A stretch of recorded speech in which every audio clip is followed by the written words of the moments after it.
सभी मसीह भाई बहनों को प्यार भरी जय मसीह की।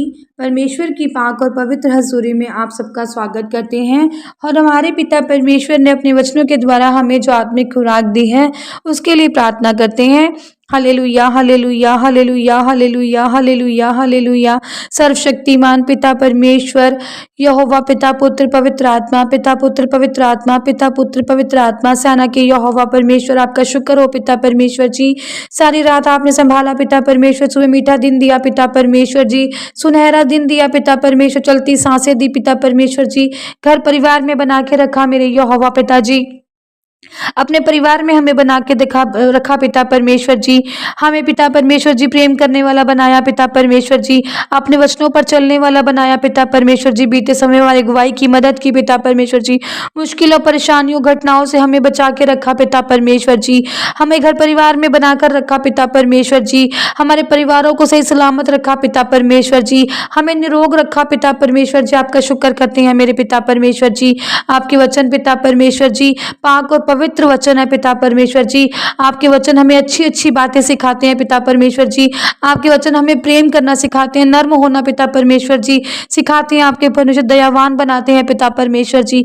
आपके वचनों पर चलते रहे पिता परमेश्वर जी, आपके वचनों को मानते रहे पिता परमेश्वर जी। ऐसी बल और ताकत और बुद्ध हमें दे पिता परमेश्वर मेरे यहोवा पिता। प्रार्थना यीशु नासरी के नाम में मांगते हैं, आमीन आमीन और आमीन। हालेलुया। आज हम आपके लिए लेकर आए हैं मत्ती 9 की 14 नंबर आयत, जिसमें लिखा है, टॉपिक है उपवास का प्रश्न। उपवास के बारे में यहाँ पर बात हो रही है, व्रत के बारे में यहाँ पर बात हो रही है। क्या कहता है वचन, आपको हम पढ़ते हैं। तब यूहन्ना के चेलों ने उसके पास आकर कहा, क्या कारण है कि हम और फरीसी इतना उपवास करते हैं पर तेरे चेले उपवास नहीं करते। हालेलुया। अब यूहन्ना ने क्या कहा, प्रश्न किया, पूछा चेलों से कि क्या कारण है कि हम और फरीसी लोग जो हैं वो इतना उपवास करते हैं, परमेश्वर की आराधना करते हैं, व्रत रखते हैं, पर जो चेले हैं, जो परमेश्वर के साथ चेले हैं उनके, वो उपवास नहीं रखते, ऐसा क्यों है। ये एक प्रश्न किया गया है। तो आगे क्या जवाब देते हैं परमेश्वर उसका। यीशु ने उनसे कहा, क्या बाराती जब तक दूल्हा उनके साथ है शोक कर सकते हैं, पर वे दिन आएंगे जब दूल्हा उनसे अलग किया जाएगा, उस समय वे उपवास करेंगे। हालेलुया। अब परमेश्वर को पता था बाद में क्या होने वाला है। अब परमेश्वर को यहाँ पर पहले से सब कुछ पता था, तो परमेश्वर ने कितनी सुंदर बात कही कि अभी तो मैं तुम्हारे बीच में हूँ, अभी तो तुम मुझे अपने आमने सामने देख रहे हो, तो जब मैं नहीं रहूँगा तब तुम क्या करोगे। ये उसकी एक एग्जाम्पल ही है एक तरह की। अब जैसे हम कह सकते हैं, अब यीशु ने उनसे कहा कि बाराती जब तक दूल्हा उनके साथ है शोक कर सकते हैं। अब जो बाराती हैं, अब दूल्हा किसे कहा गया है यहाँ पर, परमेश्वर को, और बाराती किसको कहा गया है, हम सब सुनने वाले कलीसिया को। अब परमेश्वर ने कहा है जब दूल्हा बारातियों के साथ है तो वो तो खाना मिलेगा ही, इज्जत भी मिलेगी, मान सम्मान भी मिलेगा, सब कुछ मिलेगा, क्योंकि दूल्हे के साथ बारातियों को तो मिलना ही मिलना है ये सब कुछ उनके साथ। पर वे दिन आएंगे जब दूल्हा उनसे अलग किया जाएगा, उस समय वे उपवास करेंगे। तो यहाँ पर परमेश्वर क्या, पहले ही परमेश्वर जानते थे कि उन्होंने स्लीप पर चढ़ना है, परमेश्वर जी स्वर्ग में जाएंगे। तो ये वो बात हो रही है कि जब, अब जैसे मान लो कि मैं आपके सामने ही हूँ, है ना, तो आप मुझसे कहोगे सिस्टर भी मुझे मेरे सामने आप हो तो प्रार्थना कर दीजिए, सिर पर हाथ रख के प्रार्थना कीजिए, दिल से प्रार्थना कीजिए। और अगर मैं आपके सामने नहीं हूँ तो आप मुझे क्या करेंगे, फोन ही करेंगे ना, या मुझसे बात करने के लिए फ़ोन ही तो करेंगे आप, अगर मैं आपके पास नहीं हूँ तो। और आपके सामने हूँ तो आप मेरे से अपने सामने बैठ के वार्तालाप कर सकते हैं। और जब मैं आपके साथ में नहीं हूँ तो आप मुझे फ़ोन करेंगे। जब आपके रिश्तेदार भी ऐसे आपके पास नहीं होते हैं तो आप उनको फ़ोन पर बात करते हैं, और सामने होते हैं तो सामने से बात करते हैं। तो उस समय पर क्या थे, परमेश्वर जो थे उनके क्या थे, साथ में थे। परमेश्वर, वो परमेश्वर नहीं परमेश्वर तो जानते थे कि परमेश्वर खुदा है, पर जो सामने वाले थे वो तो नहीं जानते थे ना, इसलिए पर चोलों को पता था, पर जो नहीं जानते थे उनके लिए कहा गया है कि उनसे दूल्हा क्या होगा, अलग भी किया जाएगा।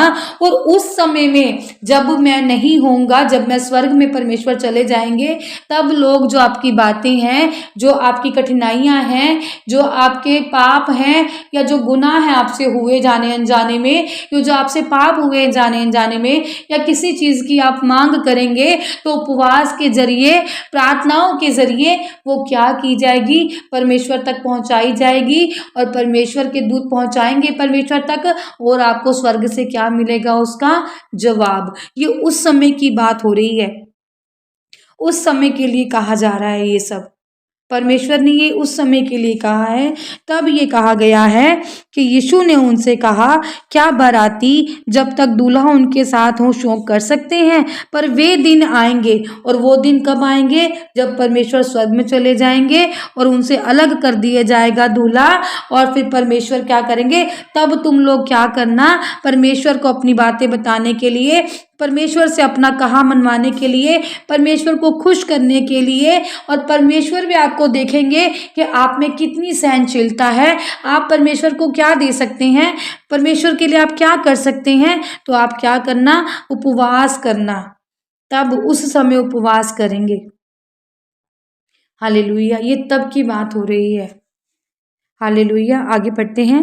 कोरे कपड़े का पैबंद पुराने वस्त्र पर कोई नहीं लगाता, क्योंकि वह पैबंद उस वस्त्र से कुछ और खींच लेता है और वह अधिक फट जाता है। हालेलुया, बड़ा ही सुंदर एग्जाम्पल है। कहते हैं जब आप नए कपड़े लेकर आते हैं, अगर वो फट जाए तो आप उस पर पुराना कपड़ा तो नहीं टाकी लगाकर जोड़ देते हैं ना, उस पर टांका लगाकर पुराना कपड़ा तो नहीं लगा देते, आप नया कपड़ा लेकर आते हैं। मान लीजिए अगर आप कोई चीज़ बना रहे हैं और कपड़ा उसमें ख़त्म हो गया है या फट गया है, तो आप नया कपड़ा ही लेकर आएंगे, कोई पुराना ही घर से उठाकर उससे मैचिंग नहीं लगा देंगे, क्योंकि वो क्या लगेगा, अलग लगेगा। तो आप नया कपड़ा लेकर आएंगे उसके जैसा मिलता जुलता, कि वह पैबंद उस वस्त्र से कुछ और, मतलब कि वो सुंदर तरीके से सिल जाए और सुंदर रहे। ये एग्जाम्पल देकर बताया गया है कि कोरे कपड़े पर हम पैबंद नहीं लगाते हैं, कोरे कपड़े पर क्या लगाते हैं, कोरा ही कपड़ा लगाते हैं, कोई छोटी सी टाकी नहीं लगा देते घर से उठाकर कि वो और खराब हो जाए। इसीलिए कहा गया है कि जो पाप गुनाह आपके हैं वो हमारी मेहनत करने से ही वो दूर होंगे। हालेलुया, आगे बढ़ते हैं। और लोग नया दाखरस पुरानी मशकों में नहीं भरते, क्योंकि ऐसा करने से मशकें फट जाती हैं और दाखरस बह जाता है और मशकें नष्ट हो जाती हैं, परंतु नया दाखरस नई मशकों में भरते हैं और वे दोनों बचे रहते हैं। हालेलुया। अब यहाँ मशकें कहा गया है खाली बोतलों को, और जो दाखरस है वो कहा गया है जूस को। जैसे जैसे कहते हैं ना, परमेश्वर के बच्चे नए, कि पुराना सब खत्म है और नया सब क्या है, अब नया है। तो वही कह रहे हैं कि पुराना सब क्या हो गया है, खत्म हो गया है, और नई जिंदगी, नई सृष्टि अब आ गई है, और नए सृष्टि से नए तरीके से ये चली जाएगी। इसलिए क्या है, जो पुराने लोग हैं, पुरानी बातें, पुराना सब कुछ खत्म हो गया है और सब कुछ नया हो गया है, कि जो जूस है वो नई बोतलों में ही सही लगता है, नई बोतलों में ही डाला जाता है। अगर पुरानी बोतलों में उसको हम डालेंगे तो वो क्या हो जाएगा, खराब हो जाएगा, स्मेल देने लगेगा। तो उससे क्या होंगी, दोनों चीज़ें नष्ट हो जाएगी, बोतल भी और जूस भी। तो नष्ट ना होने के लिए हमें नए जीवन, नए परमेश्वर और नई बातों की ज़रूरत है। पुराना जो भी है वो सब बीत गया है, क्योंकि परमेश्वर ने कहा है पुराना सब जाता रहा और नया सब अब है।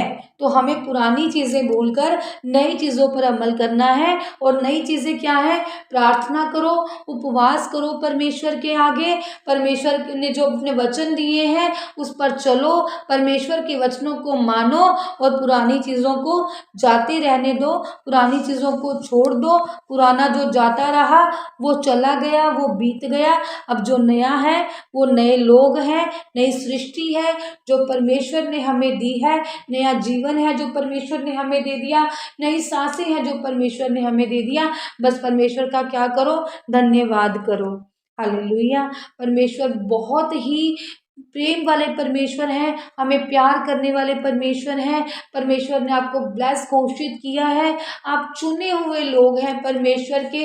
आप अगर पापी हैं, गुनहगार हैं, परमेश्वर के चुने हुए हैं, परमेश्वर के प्यारे हैं। परमेश्वर ने आपके सारे पापों गुनाहों को माफ करके ही अपनी सृष्टि में परमेश्वर लेकर आए हैं। अपने नए दाखरस में आपको परमेश्वर ने मिलाया है, अपने नए परमेश्वर ने आपको बना दिया है। आप नए हो गए हैं परमेश्वर में। आपको किसी भी भली वस्तु की कमी नहीं है, आपको किसी भी चीज़ की कोई कमी हो ही नहीं सकती। परमेश्वर आप पर कोई कमी आने ही नहीं देंगे। परमेश्वर आपको बहुत प्यार करते हैं।